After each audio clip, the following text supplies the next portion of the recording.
What's up, everybody? Moving to Vegas. Got about 3 hours left to go. So I figured it was probably a good time to tell part 2 of my story. For the ones who know, I am a multi-generational alien abductee. I've learned that I've been taken all my life, and my first encounter with them that I met face to face was back in 2016. I talk about that whole experience on my prior video, or previous video, and now I'll talk about the next one. So it was 2020. When the world all went to hell. I was home in, I lived in Fullerton at the time, and me and my daughter, we were going to bed, and it was probably, we went to bed around, 11.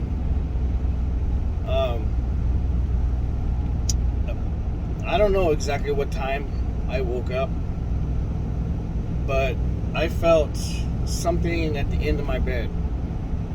Now, being a parent, you're very aware of things. You know, as soon as you fall asleep, you don't really sleep heavy. You know, all parents know this.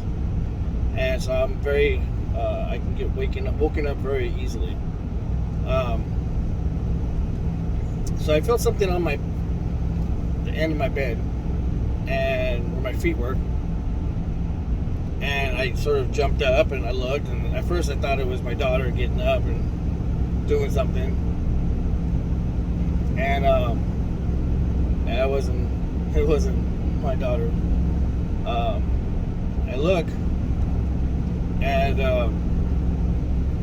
there's this insect creature.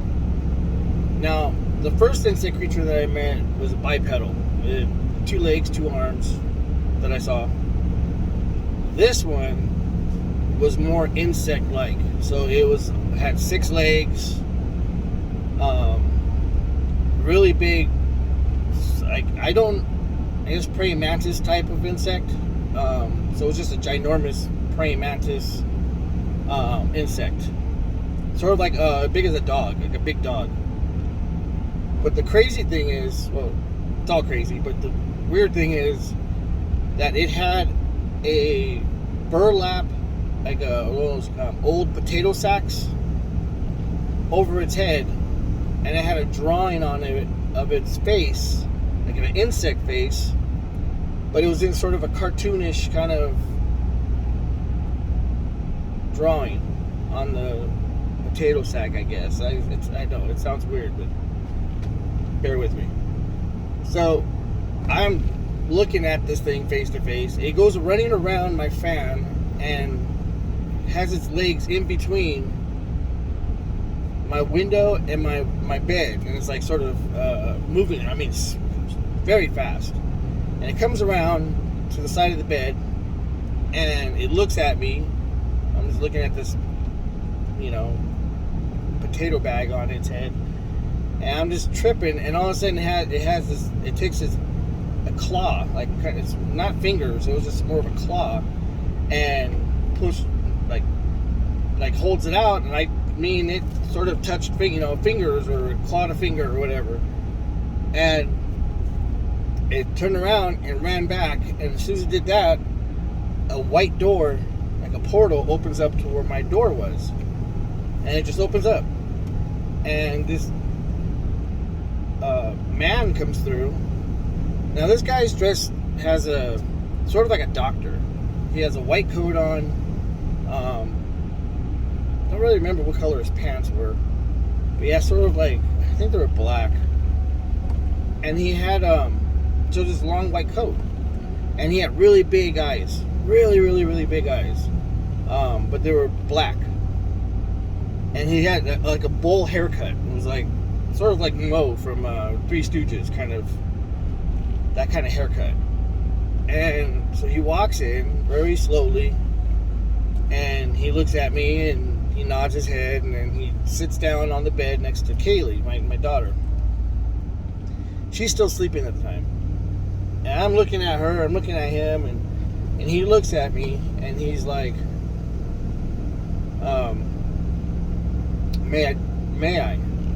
And I'm just looking at her, and at this time, Kaylee wakes up, and she looks at me, and she's just like, what the heck's going on? And then she looks at him, and he's like, can I put my hand on your chest?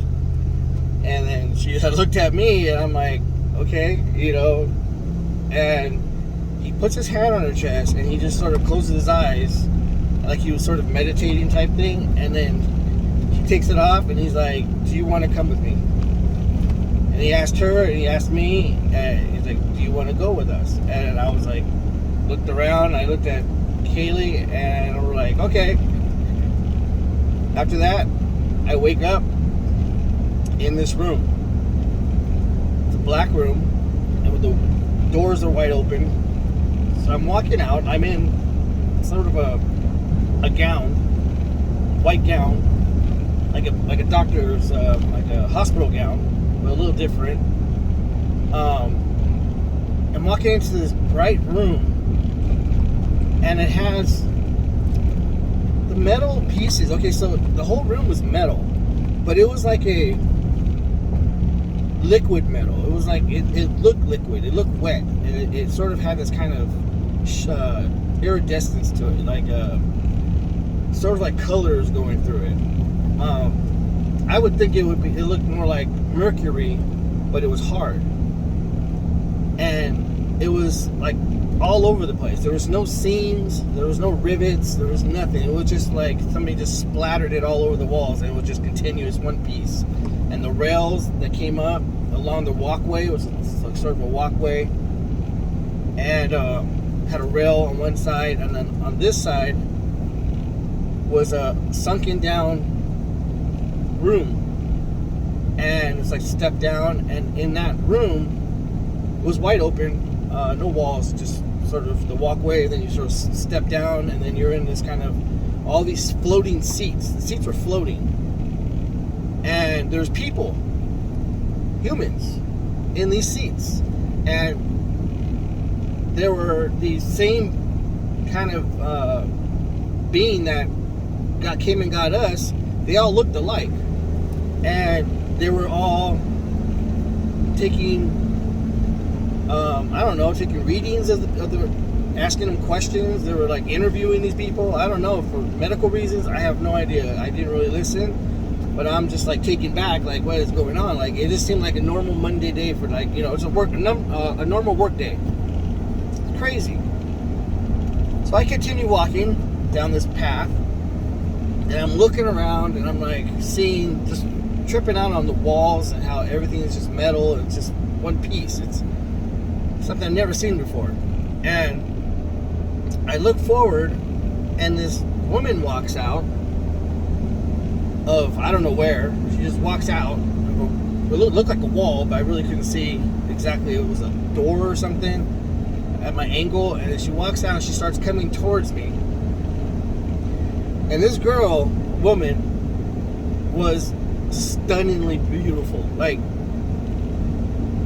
an angel. Like her complexion was perfect. She had no blemishes. She had no, like, you couldn't even see her like it looked like plastic face. Like it was just perfect, beautiful. And she had these crazy big eyes with blue in it, like the blue pupils, but the pupils were huge. They were huge, like the iris and the pupils and everything. The iris was like blue, and it was just like really big eyes. You can see the white still, like ours, but with these big blue, kind of dark, deep blue. I can't even explain how blue it was. It was beautiful blue. And she looks at me, and she's walking by, and she's just sort of walking towards me. I'm just like checking her out. She's wearing a skin-tight blue suit, like a shiny kind of material, skin-tight. She was a woman, one of the most beautiful women I've ever seen. Even with these big old gigantic eyes, she was gorgeous. And her hair had like a glowing look to it. Like it just sort of looked like it glowed. It was so blonde and golden. It just glowed. I can't explain it. And she's looking at me, and I'm just like sort of stopped walking, and I'm just sort of looking at her. She turns, and she's walking away from me, and I start looking at her butt. I'm a butt man, sorry, but holy crap, this girl was gorgeous. She was perfect. It was like a Kardashian up there, like just perfect, and when I'm thinking this, how beautiful she is and how great her body looks, she turns around, and she's now about 10 feet away from me. She turns around and she looks at me and she says, "Thank you, darling." At first she has a little giggle, like this little giggle, and then all of a sudden, thank you, darling. And it was just kind of a sweet voice, and it was like in my face, but she was 10 feet away. It was like she was speaking to me in my head, and that threw me back. To hear a voice that's in your head, it's so clear, and it's somebody else's voice, and it sounds like they're right in front of you. It was just the craziest thing I've ever really experienced. So I sort of stumbled back a little bit and turned around, and she turned around and walked away, and I turned around going the opposite way because I was truthfully just very embarrassed more than anything, and I go and I turn around, and now there's this room. I'm going around, and there's this room with a window, and in the window are a bunch of babies crawling around. It looked like a little nursery, like a space-age nursery. And these babies had big black eyes, but they look human besides the big black eyes. Some even had big white eyes, but you see the the iris and everything, and they were black, and I didn't see any blue ones, but so not all of them were completely black. They all had like some sort of eyes like us, but the eye sockets and everything were really, really large. And the babies, they had a little one. I remember this one had a little, like a little. The hair was up to here a little bit. It was really cute looking. It was just crawling, looking around and stuff, and I'm just like, what the heck? Still, I'm just really blown away. So then I get to the next window, and the next window is the window to outside, and it's a long window, and I'm looking outside, and I see all red sky.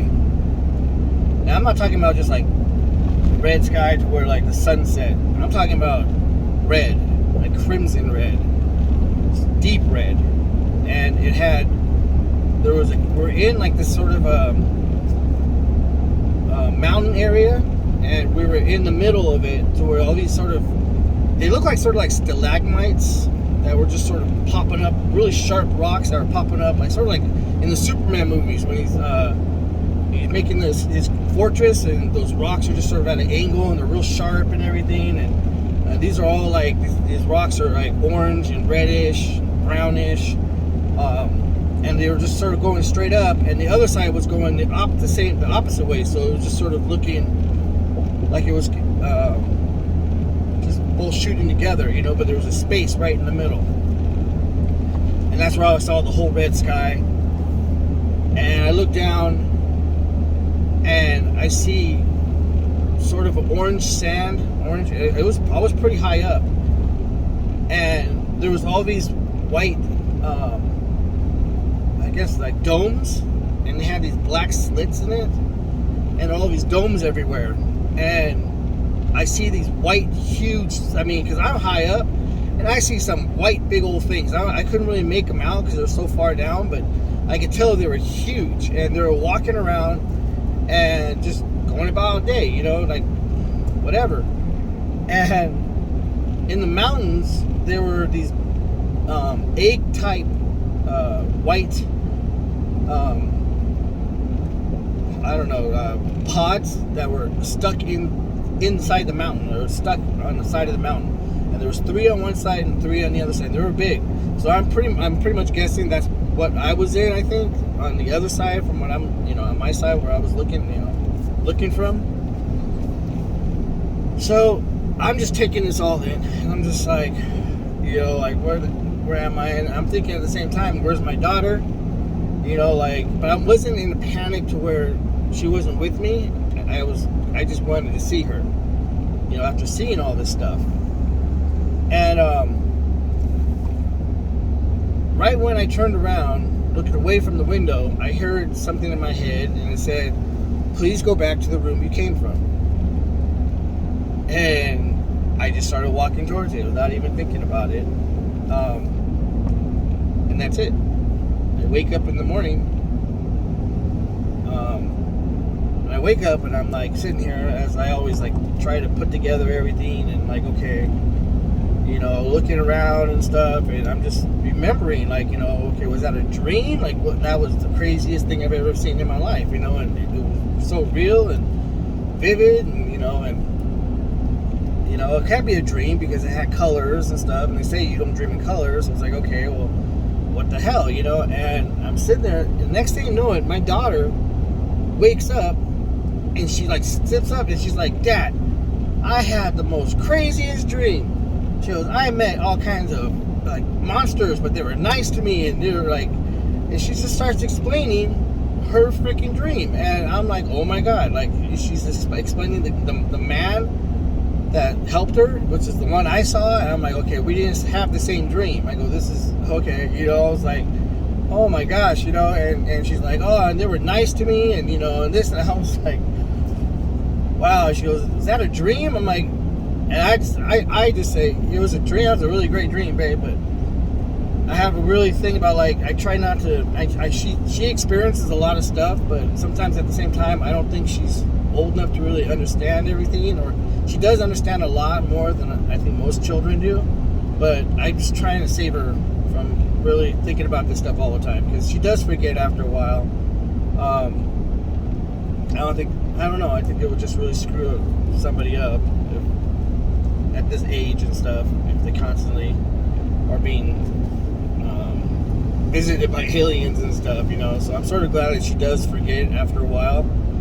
She'll bring up some things here and there, but I try not to bring it up with her and stuff, and that was a crazy one, seeing the other world and stuff, and how it looked, and the dirt and the sand and everything, and how everything was constructed inside the metal, the wet metal. It just looked so shiny, it would look wet. It was just crazy stuff, man.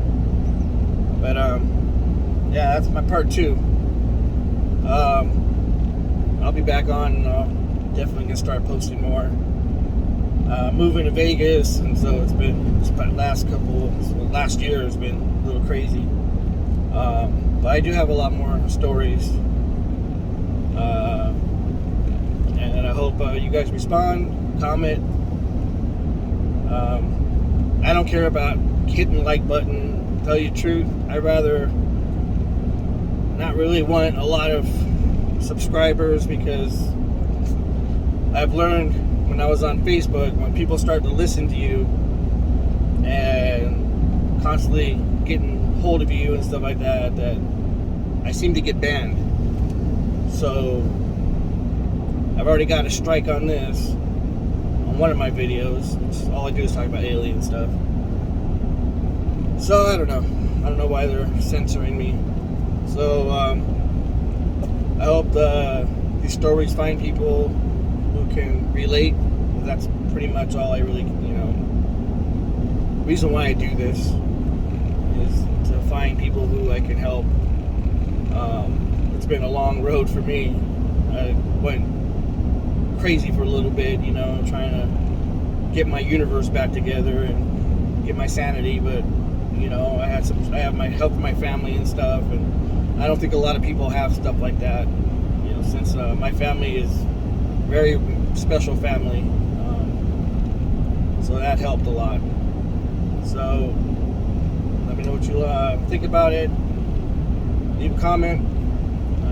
I'll talk to you later. See you on the flip side.